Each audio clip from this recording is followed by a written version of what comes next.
This is Gerardo Del Real with Resource Stock Digest. Joining me today is the VP of Exploration for Strathmore plus Uranium, Mr. Terrence Osier. Terrence, how are you today, sir? Great to have you on. I'm doing fine, Gerardo. Thank you very much for having me. Well, let's get right into it. We chatted a bit off air. I mentioned that I really want to dive into some of the uranium tailwinds, and there's several. And I absolutely want to talk about the recent news with the 1 mile step out that, hit some pretty solid grades that bodes well for future results, obviously. But before we get into that, you're kind of new to our audience, but not new to the field, obviously, to the space. I would love for you to give us a bit of background on your experience and your accomplished track record. Okay. Well, my wife and I, Nancy, we moved here in 2004 after I received my master's degree at Idaho State University. I applied for a position with what was going to be the up-and-coming new Strathmore Minerals Corporation at the time.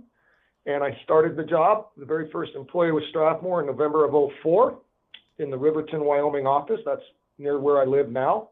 That's where my office is here. And so we had Strathmore Minerals Corporation. I started staking mining claims. I started doing stuff on permitting. We went out and drilled on our projects in Wyoming, specifically in the Gas Hills. We had projects in New Mexico. That's where I met John DeJoya. I met Dad following year in PDAC in 2005. Everybody knows the whole story about Strathmore spinning out our fission properties years ago from 2008 on, which we're about to spin out the fourth for uranium. So Strathmore, we were permitting projects in the Reno Creek area, the Powder River Basin. We eventually sold that project. And then our Gas Hills project, we eventually had a $40 million joint venture with the Korean Electric Power Company that we signed post-Fukushima in 2012. And then in 2013, Strathmore was acquired by Energy Fuels, and the majority of us were let go at that time. Following that, I worked for a little bit, again, on some Canadian projects. And then the market really fell out. I got into abandoned mine land work in the state of Wyoming with a local engineering firm. And then I quit that and went and consulted with Laramide Resources, a uranium company, with projects in New Mexico, specifically Church Rock and Crown Point that I was familiar with. Worked with them for a couple of years. We put together some 43-101s on that.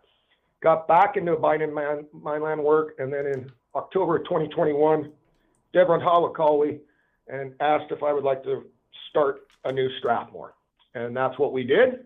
Started staking mining claims in late 2021 that were eventually acquired by Strathmore, and we've gone out and acquired 3 projects, our Beaver Rim, our Agate, and our Night Owl project. And we did drilling on the Night Owl and Agate project last year in 2023, and we continued another 100-hole drilling program on Agate this year, which we completed the first half of drilling a month and a half ago. And then we're going to start, the next drilling program we're going to start will be Beaver Rim, hopefully beginning of September. We posted the reclamation bond yesterday. Now we're waiting on the final documentation for the drill notice on that project. And then once we're done drilling on that, probably in early October, we will get back out on the Agate project and extend drilling, hopefully into the project area, into the new claim groups that we've acquired. But we have more than enough land at the present time to do some exploration, specifically that southern trend that we found, and then of course along the northern trend. Let's talk about that drilling. You started drilling Agate June the 10th is when you press released it. And, quickly, within a week, you extended the mineralized trend at Agate by 50%. And then fast forward a month to just, 2 or 3 weeks ago, you hit a 1 mile step out that hit some pretty favorable grades and thickness there. Can you speak to the Agate project and what it is that you're targeting there and how you're feeling about the pace of the drilling as you go? Okay. Well, first and foremost, the Agate project is located in the Shirley Basin Uranium District of East Central Wyoming. It was the second largest mining district in Wyoming after the Gas Hills. So it was probably one of the fifth or sixth largest districts in the United States for mining. It was the place where the first in situ recovery operations were successful in the 60s.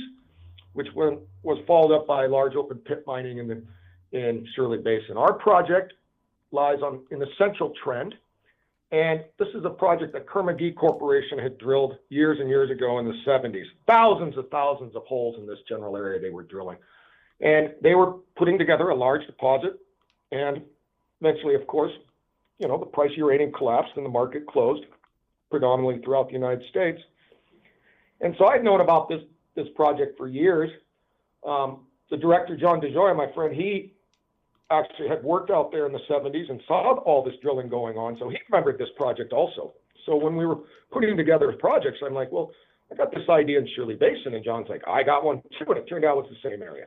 So we went out there and staked some claim. We have about 600 holes were drilled on the project area currently, maybe a little bit more because we've added some claims, but we only have the gamma log data for about half, and some of that is very sparse. And so, for instance, the northern trend out there, we have the lower sand and the middle sand, and the northern trend was only in the lower sand.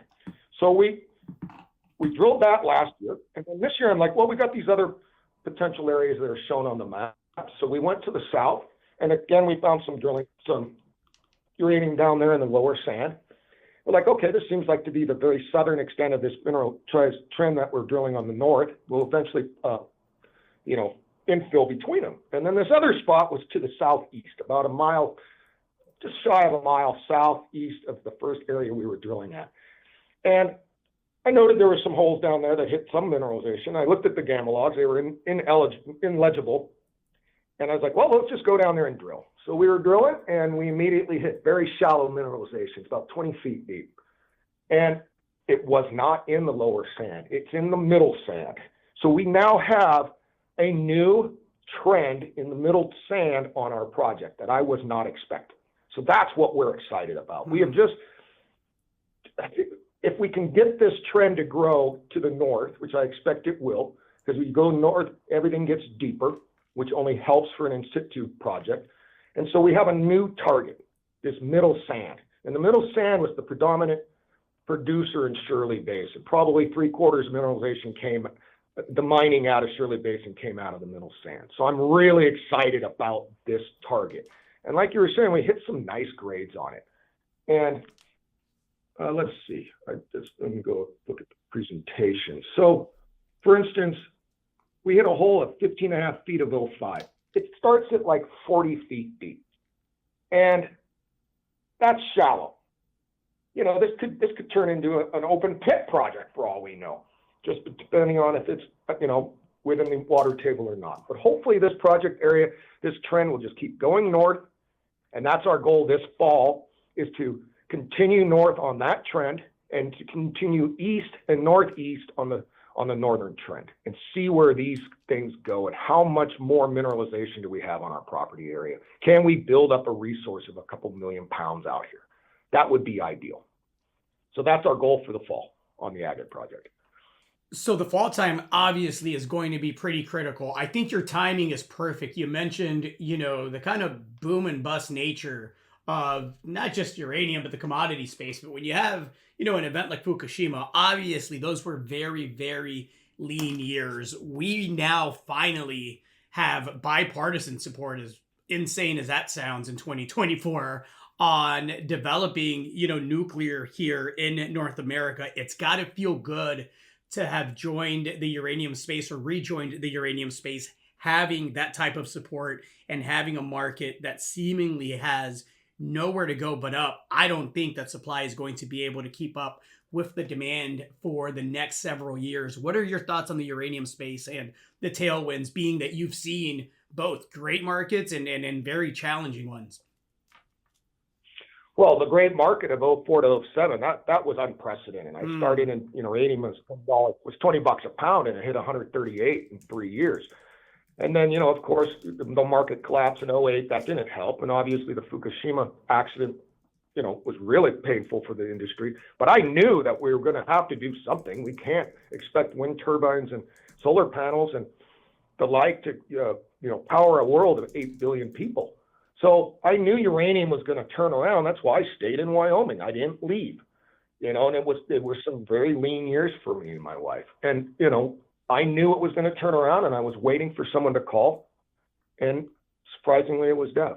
And so I believe the future of nuclear power is a very good one. The Chinese are leading it. The U.S. is realizing they better do something. We're proposing tripling our fleet within the next 30 years, which would be an unprecedented amount of uranium that we would need, let alone from this country, let alone from Canada or Australia and our other friends. And, you know, the world is realizing we need power, and it better be clean power.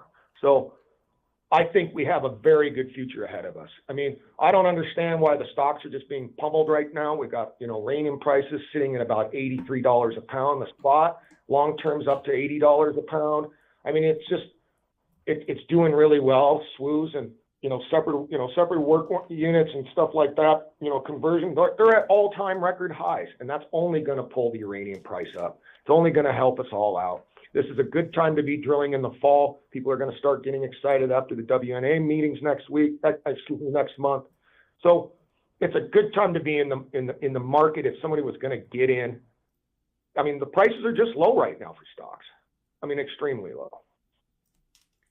I couldn't agree with you more. I think this pullback is an absolute gift to anyone that has a moderate timeline to you know, position for the next leg up. We had, you know, the first leg here about a year or so ago, and then we had a consolidation, and then this recent sell-off. I think we're going to look back and realize it's just kind of a blip in what's a clear upward cycle.